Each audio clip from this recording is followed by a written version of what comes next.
My name is Renee. I am 72 years old, and this is the story of how my own son and his wife tried to strip me of my dignity. It began during what was supposed to be a joyful family vacation. I was humiliated in front of strangers, called just the help by my daughter-in-law, and laughed at by my son, the same boy I raised alone with every ounce of love and sacrifice. What they didn't know was that I wasn't just another old woman tagging along on their trip. I owned the very hotel they thought was theirs to rule, and the moment of truth left them trembling. I had been looking forward to this trip for months. At my age, time with my son Jay and his family had become rare and precious. When he suggested a week in Miami, I told myself this would be the chance to finally grow closer to Valentina, my daughter-in-law, who had kept me at arm's length for the 5 years they'd been married. The 4-hour drive was filled with Jay and Valentina chatting about spa packages, golf tee times, and expensive dinners, as if I weren't even sitting right there.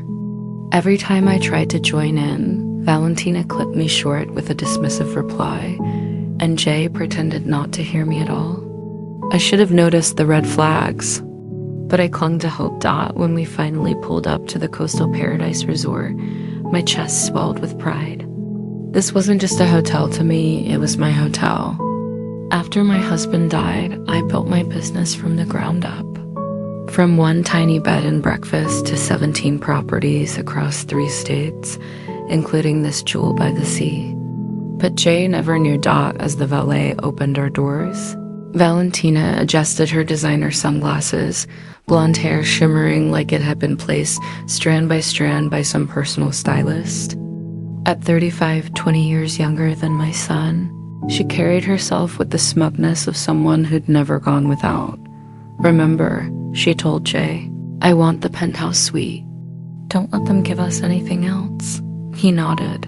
Obedient. The lobby gleamed with marble floors and sparkling chandeliers, every detail I had once chosen myself. Jasmine, the front desk manager, looked up and spotted me. Her eyes widened with recognition, but I gave a subtle shake of my head. "Not yet. Reservation under Carter," Jay said. Her fingers tapped the keys quickly. "Yes, Mr. Carter, we have your reservation for the Coastal Deluxe Suite. Unfortunately, the penthouse is booked for the week." Valentina's face tightened like a storm rolling in. "That's unacceptable." "I specifically requested the penthouse. I apologize for any confusion," Jasmine said. "I don't want a second-rate room." Valentina snapped, her voice rising until the entire lobby turned to look. I stepped forward, gently. "Valentina, maybe we could." She whirled on me, venom in her eyes. "Don't you dare speak. And you," she pointed at Jasmine, "don't waste time listening to this old woman. She's just the help we brought along. She's not important." The words sliced me open. And then the final blow. Jay laughed. Not in discomfort, but in amusement. "Mom, just sit down somewhere, okay? We'll handle this." Humiliation pressed down like a weight. Phones came up, recording. Strangers whispered. I picked up my suitcase and walked toward the elevators, my back straight even as my soul splintered. As the doors closed, I caught Jasmine's gaze. She gave me a small, not a silent promise that she knew who I really was, and that the truth would soon come to light. The next morning, I woke in what should have been paradise but felt like exile.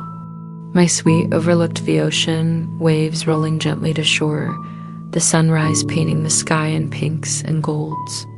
But beauty meant nothing when your own family treated you as if you didn't exist.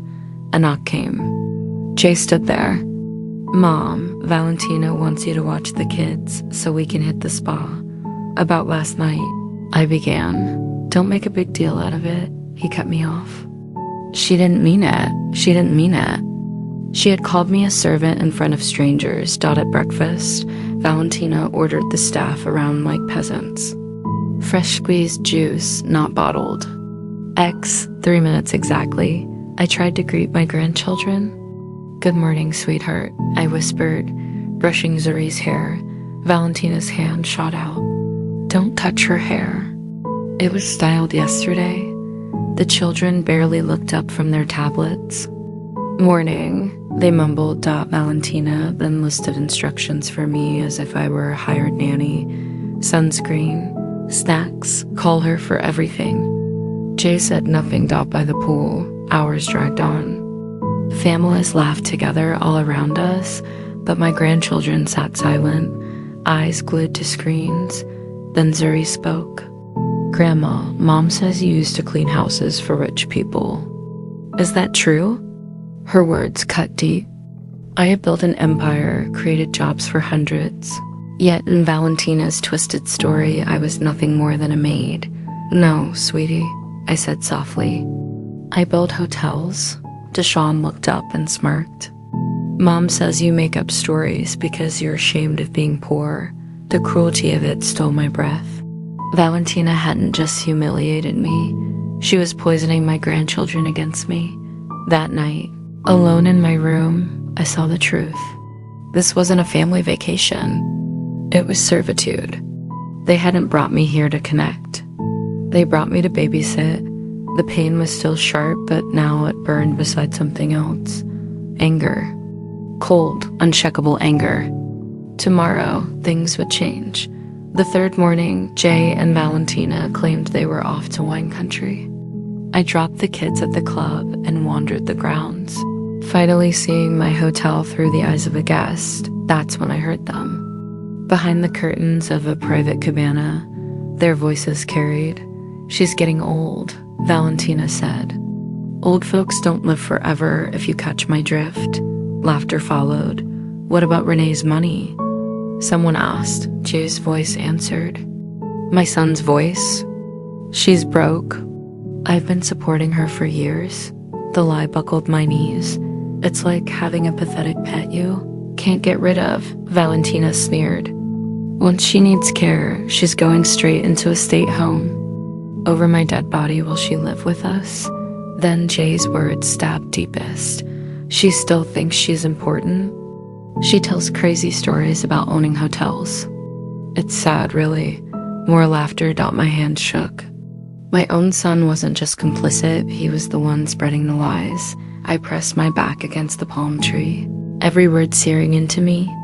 They weren't waiting for my love. They were waiting for my death. But as their laughter rang in my ears, a cold resolve settled in my chest. They thought I was powerless. They thought I was nothing. I pulled out my phone and dialed Jasmine. It's time, I said that evening when they came to drop off the children. I stood firm at my door. You won't be staying here tonight, I said calmly. You'll be checking out in the morning. Jay frowned. Mom, what? I heard everything. I cut him off. Every word in the cabana. About waiting for me to die. About throwing me away. About mocking me in front of strangers. Valentina hissed. You were eavesdropping?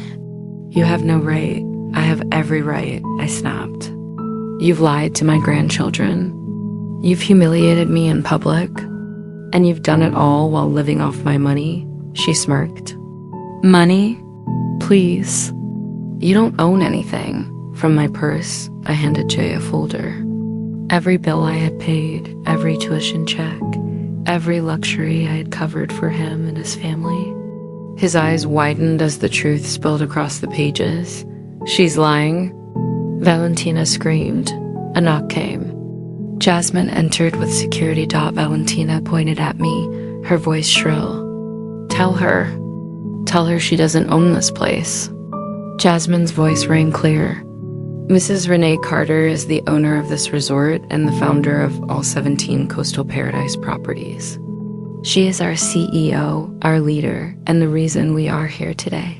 The color drained from Valentina's face.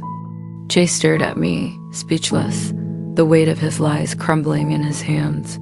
You wanted me to be the help. I said coldly. Fine, here's the truth. This is my empire. And you are nothing more than ungrateful guests. I turned to Jasmine. They'll check out tomorrow. Every charge goes to their card, Valentina shrieked. You can't do this. "Oh, but I can," I whispered. Then I looked at my son. My voice cracked, but I forced the words out. "As for you, Jay, there will be no more mortgage payments, no tuition checks, no safety net. You chose her comfort over my dignity. Now you live with it," he stammered. "Mom, please." But I walked away, my back straight. For the first time in years, I slept soundly. The next morning, Jasmine executed my orders. Valentina's luggage was lined up in the lobby. Their bill thousands of dollars waited on the counter. By noon, their car had driven away. The resort felt lighter, freer. Jasmine squeezed my hand and whispered, "We're proud of you." In the weeks that followed, I cut off every lifeline. No more checks. No more credit cards. No more pretending. Jay called once, his voice hollow. "Mom, please." We didn't mean, but I had heard enough lies. You laughed while I was humiliated. You let your children believe I was worthless. You chose her over me. There's nothing left to say. The line went silent. A bridge burned, and yet I didn't cry. I felt relief. I poured my energy back into my life. I painted again. I walked the beach. I mentored young women, teaching them the lessons I had carved out with blood and grit. Slowly, the anger gave way to pride. I had survived widowhood. I had built an empire from nothing. I had endured betrayal by the ones I loved most. And I had risen because blood doesn't define family. Respect does. Love does. And anyone who strips you of that child, spouse, or stranger doesn't deserve a place in your life. So if you're listening to my story, I'll ask you this. What would you do if it were you? Would you stay silent to keep the peace?